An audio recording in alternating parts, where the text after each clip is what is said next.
và có một số các yếu tố có thể ảnh hưởng đến là sai lệch kết quả này. Ví dụ như người đó hay có tình trạng nhiễm trùng nặng hay suy dinh dưỡng, hay là bị stress nặng, hay là đang sử dụng điều trị một số thuốc điều trị tăng huyết áp chẳng hạn, thì có thể là làm ảnh hưởng đến cái độ đường huyết.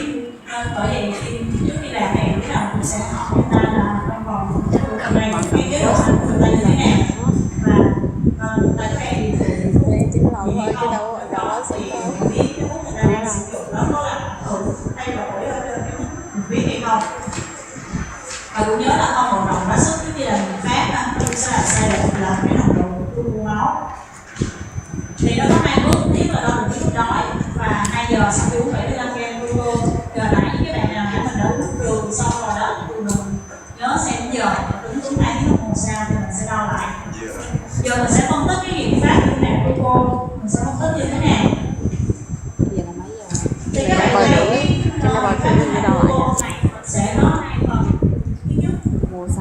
Thứ nhất là cái đường huyết đói, cái thứ hai là cái đường huyết sau khi glucose. Mình nói mình 40 à? Thì phải làm bao nhiêu? 4 giờ tiếng.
Thì mình nói là có rối loạn đường huyết lúc đói.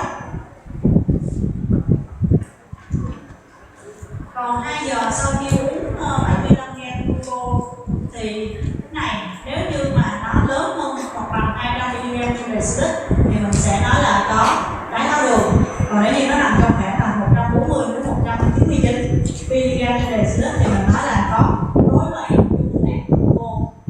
Các bạn nhớ nha, là thời điểm 2 giờ thì mình sẽ nói là có rối loạn dung nạp glucose. Vậy thì ở đây các phân tích này các em sẽ thấy là đang có thể chia ra các cái bảng kết quả như sau. Nếu như ở thời điểm 0 giờ đường huyết của mình dưới 100 mg trên decilit và cái đường huyết ở thời điểm 2 giờ sau khi uống này dưới 140 mg trên decilit thì mình nói là người này là gì? Bình thường, không có rối loạn dung nạp glucose, không có đái tháo đường gì hết ha. Còn nếu như sau khi tại thời điểm 0 giờ đường huyết của người đó là khoảng từ 100 đến 125 mg trên decilit, nhưng mà sau khi uống sau 2 giờ sau khi uống nước đường đó, đường huyết nó lại dưới 140 mg trên decilit thì mình sẽ nói là gì? Có rối loạn đường huyết đói mà thôi. Nên mấy em nhớ để dễ dàng cho mấy em không bị bỏ sót trong cái cái nghiệm pháp glucose này thì mấy em cứ tách ra đường huyết đói riêng và đường huyết 2 giờ riêng. Thì mình sẽ có cái tình trạng là có những trường hợp là người ta vừa có rối loạn đường huyết đói vừa có rối loạn đường glucose.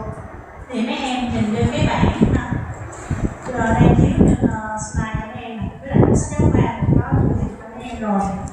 Thì trường hợp bình thường thì mấy em thấy đường huyết đói và đường huyết 2 giờ sau khi uống nước đường nó đều dưới cái mức quy định ha. Rối loạn đường huyết đói khi mà chỉ có đường huyết đói nó nằm trong khoảng từ 100 đến 125 mg trên decilit và cái đường huyết 2 giờ sau khi uống nước đường đó thì nó nằm trong cái bình thường của 140. Còn rối loạn dung nạp glucose thì chỉ có đường huyết 2 giờ sau khi uống 75 g glucose, nó nằm trong khoảng từ 140 đến 199. Còn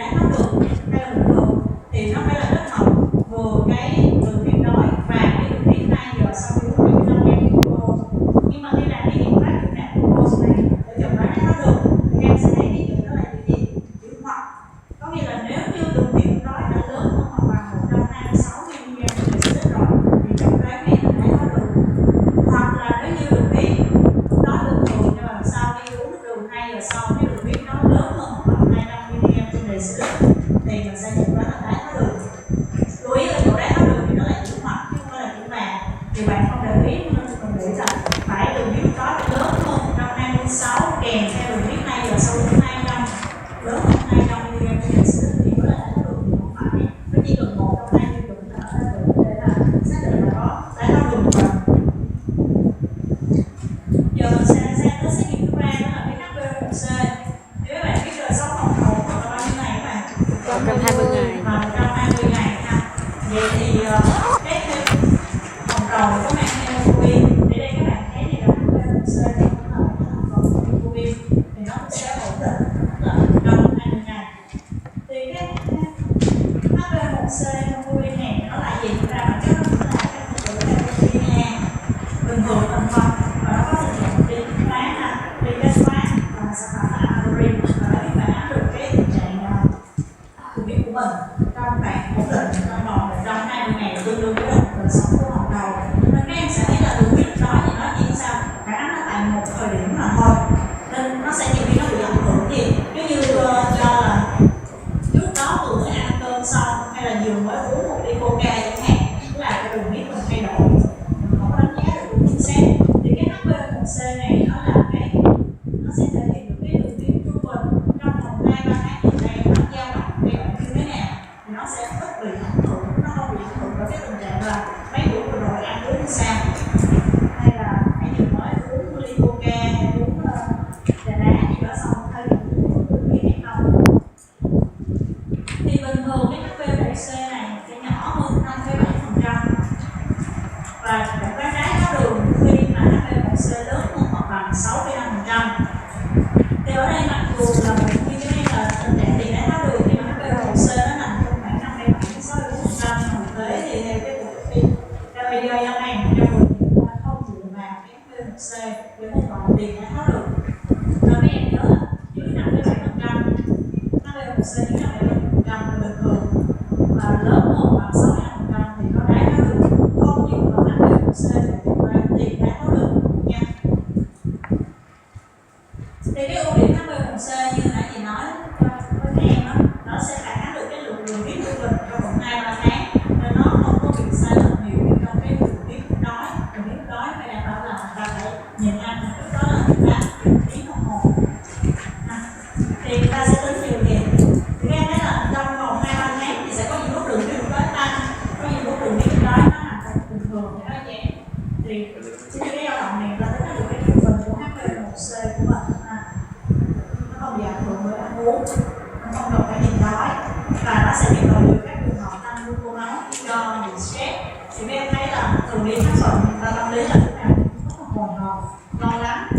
Thì giờ bởi vì quá hồi hộp lo lắng, nhiều khi là cái chỉ số sinh hóa, xét nghiệm sinh hóa sẽ bị sai lầm, không phải áp được đúng cái tình trạng của bệnh nhân. Thì lúc này HbA1c nó sẽ là một cái ưu điểm để mà giúp cho mình phân biệt có tình trạng đái tháo đường hay không so với lại cái đường huyết đói. Tuy nhiên HbA1c nó cũng sẽ có một cái khuyết điểm, một số khuyết điểm như sau. Nếu như bệnh nhân bị thiếu máu thì mình nói là HbA1c bản chất nó là gì? Hemoglobin A. Thì nếu như trên cái người bệnh nhân bị thiếu máu thì cái nồng độ hemoglobin nó đã giảm dưới 12 gram trên deciliter rồi, cũng như là tổng nồng độ hemoglobin trong cơ thể nó đã giảm rồi.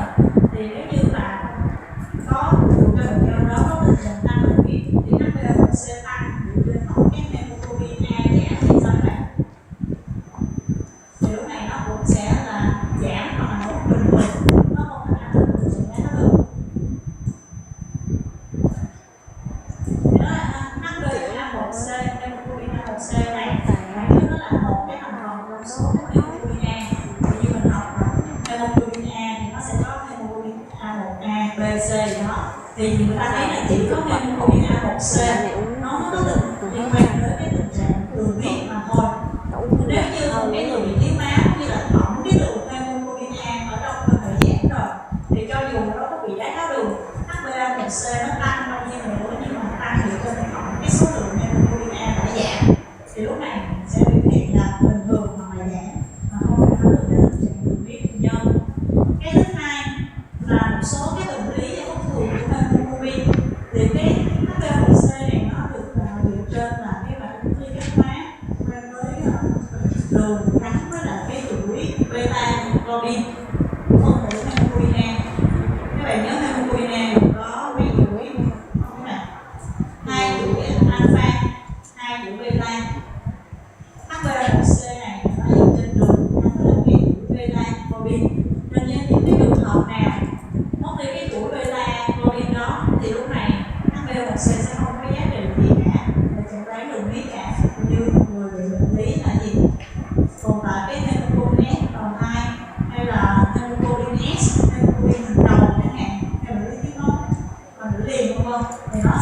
do tạo ra những cái lượng liquid bất thường thì lúc này HbA1c nó cũng sẽ không phản ánh được cái tình trạng đó là đường huyết bệnh nhân.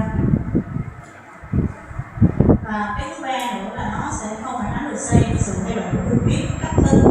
Như một bệnh nhân vô nhập viện vì đường huyết lúc này tăng vọt lên 35 mg trên dl, thì nếu như các em lấy máu đường huyết tĩnh mạch vô các em làm cái đường huyết máu tĩnh mạch nó tăng cao tăng vọt lên là biết là có tình trạng tăng đường huyết rồi. Mà nếu như mình lấy cái máu để mình đo HbA1c thì mình sẽ thấy bình thường, thì có thể là trong suốt cái quá trình kia cái nồng độ cái lượng đường của bệnh nhân là ta cũng dao động trong vừa phải bình thường hơn. Nhưng mà ngày hôm nay thì lý do là có đường huyết nó tăng vọt cao đó thì HbA1c sẽ không đánh giá được cái sự thay đổi cấp tính. Thì người ta có một cái công thức chuyển đổi giữa HbA1c và đường huyết ha.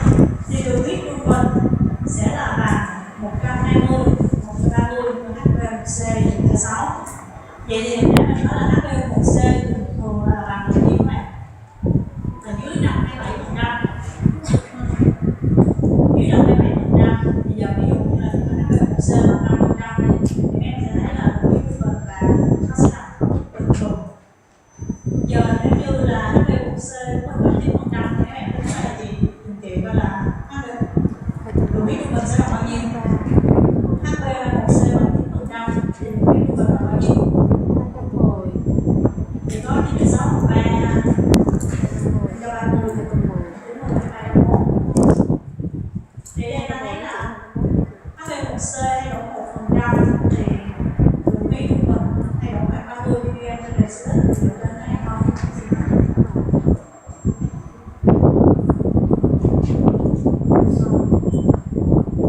Thì đó là xong về cái phần hướng dẫn thiết bị cho các em. Thì có một số nhỏ các bạn, thứ nhất là các bạn học thuộc cái tiêu chuẩn chẩn đoán đái tháo đường theo ADA 2010. Các bạn nhớ được là mình nói gì? HbA1c có đường huyết ít đói, đường huyết 2 giờ sau khi 95 g glucose thì ba cái xét nghiệm đó cùng đồng phải làm sao? Phải lặp lại thì mình mới chẩn đoán xác định được. Nếu như chỉ một lần không thôi thì không có giá trị Việt Nam, chỉ theo dõi thôi. Và cái tiêu chuẩn thứ tư của cái đái tháo đường là gì? Đường huyết bất kỳ lớn hơn hoặc bằng 200 mg trên dl, còn phải kèm theo cái trách nhiệm của điển hình đái tháo đường là chịu nhiều cái gì từ ngăn ha. Ngoài ra nói là cái là nó sẽ bỏ nó nhiều cho mọi người có tình trạng u mê do ăn thực phẩm u mê tình trạng đái tháo đường. Cái thứ hai là cái tiêu chuẩn chẩn đoán tiền đái tháo đường theo ADA 2010.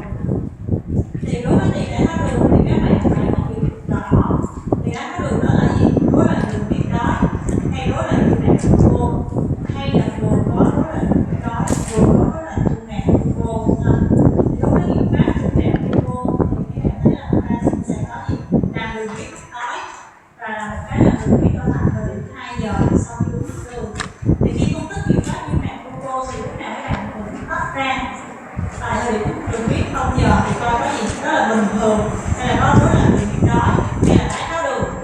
Có thời điểm đường huyết 2 giờ thì mình cũng coi là bình thường hay có rối loạn dung nạp glucose hay là có đái tháo đường.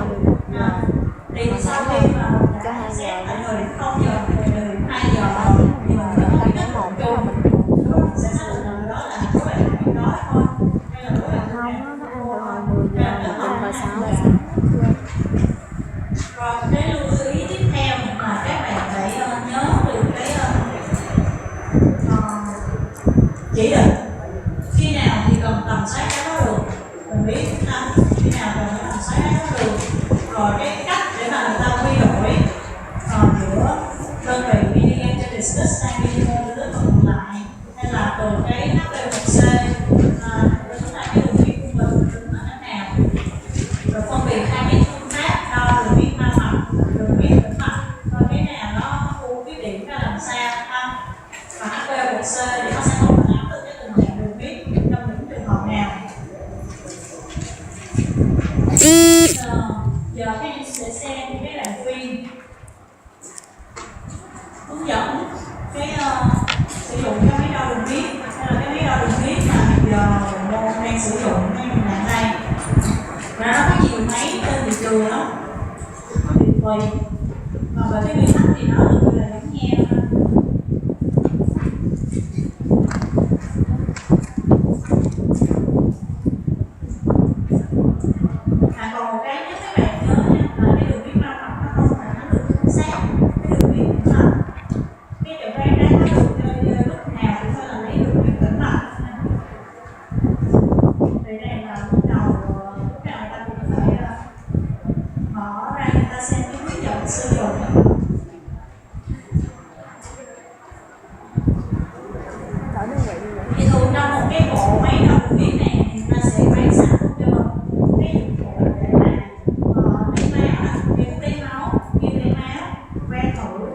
rồi cái máy đo, rồi cái dung dịch để định lượng glucose. Tụi mình xài mình cũng vậy đúng không? Không chứ đó.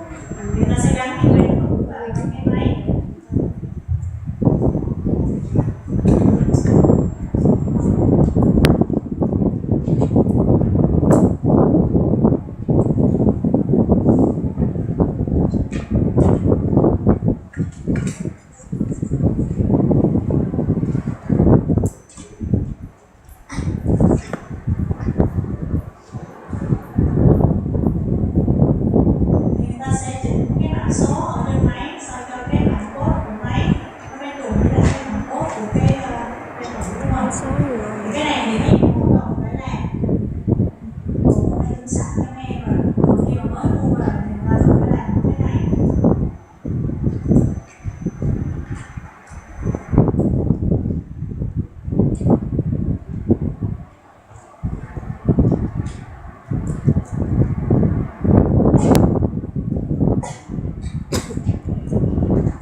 Thì sau khi mà chỉnh cái mạch code cho máy rồi thì người ta sẽ đo bằng cái nhiệt độ để coi là cái máy của mình nó có chính xác hay không. Vì thế là cái nhiệt độ nào cũng đo cũng đo như là cái đo nhát tập đi một thời gian sau thì bắt đầu ta phải kiểm tra lại. Thì ở đây cái dung dịch glucose trộn người ta nói là cái đường huyết ở trong cái nồng độ đường trong đó là nó sẽ trong khoảng từ 154 mg trên deciliter.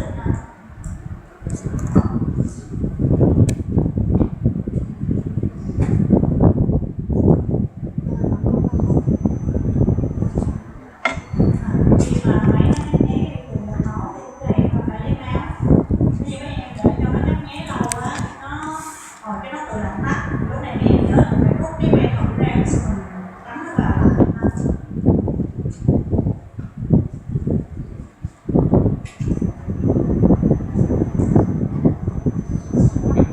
Thì cái đây là những cái cô chuẩn người ta cũng làm nếu như là có máu ở trong đó là người ta sẽ lắc vào cho nó đều.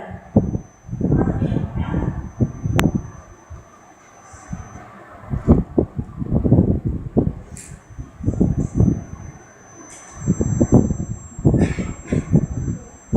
Người ta sẽ nhỏ vào trong cái que thử của mình ha. Nó sẽ đọc qua kết quả là 141 mg trên deciliter. Thì nãy cái dung dịch trộn đó người ta cho cái dung dịch glucose trộn đó là trong 114 đến 154 mg trên deciliter. Thì giờ cái kết quả ra được nó nằm trong giới hạn đó thì chúng ta là cái máy của mình đo chính xác nè. Nhưng mà nó nằm lệch ra ngoài cái đó thì biết bao nhiêu máy không rồi đó. Đem sửa đi. Giờ tới cái máu thì người ta sẽ ráp cái pin vào trong cái hút lấy máu. Lắp vào rồi mình xoay cái đầu nhựa tròn nó phải là pin ha, mình mở ra. Nó rất là nhỏ, nhưng nếu mà mấy em tháo ra mấy em chú ý tổn họng kêu là mình đâm tay mình không biết nữa nha. Xong mình lắp thành cái nắp bút.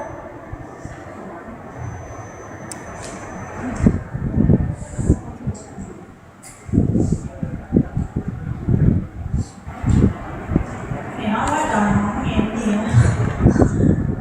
Thì lúc này ông sẽ điều chỉnh cái độ nông sâu ha. Sau khi đã điều chỉnh cái độ nông sâu rồi, ông sẽ kéo cái cò hút về phía mình. Giờ thì ông sẽ đi rửa tay để mà làm sạch cái trước khi mà đi xét nghiệm đi lấy máu. Thì như bệnh này có mình sử dụng cồn ha, nhưng mà phải sử dụng đó rửa tay không có đảm bảo sạch. Giờ ông sẽ gắn cái que thử vào trong cái lúc lên vào cái máy, kiểm tra cái mạch code cùng với cái mạch code que thử rồi xuất hiện cái dòng máu nước nổi đã sẵn sàng để mà lấy máu thử. Này mình sẽ áp sát cái hút vào cái đầu ngón tay ha, còn sẽ bấm cái cò hút. Các bạn nhớ là sau khi đâm xong rồi nhớ tự hút coi nó có ra dòng máu không ha. Và mình sẽ để cái dòng máu đó nó đối diện với lại cái khe lấy máu, chứ đừng có đè lên trên cái đầu của cái que thử ha.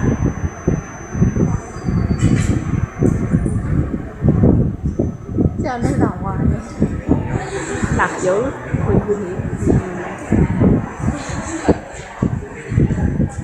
đồng mấy trời ơi máu đông hết luôn rồi.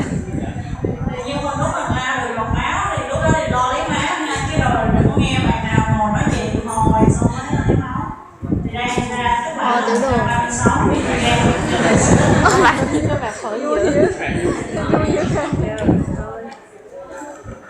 thì mấy bạn lưu ý ha, khi mà soi mình đăng thì lấy máu rồi á, người tiểu đường giống như nó tay đi cho ra được cái dòng máu, thấy nó ra căng ngát rồi thì mình mới cho cái đầu bay phụ đó đối diện để mà cái vị trí dòng máu.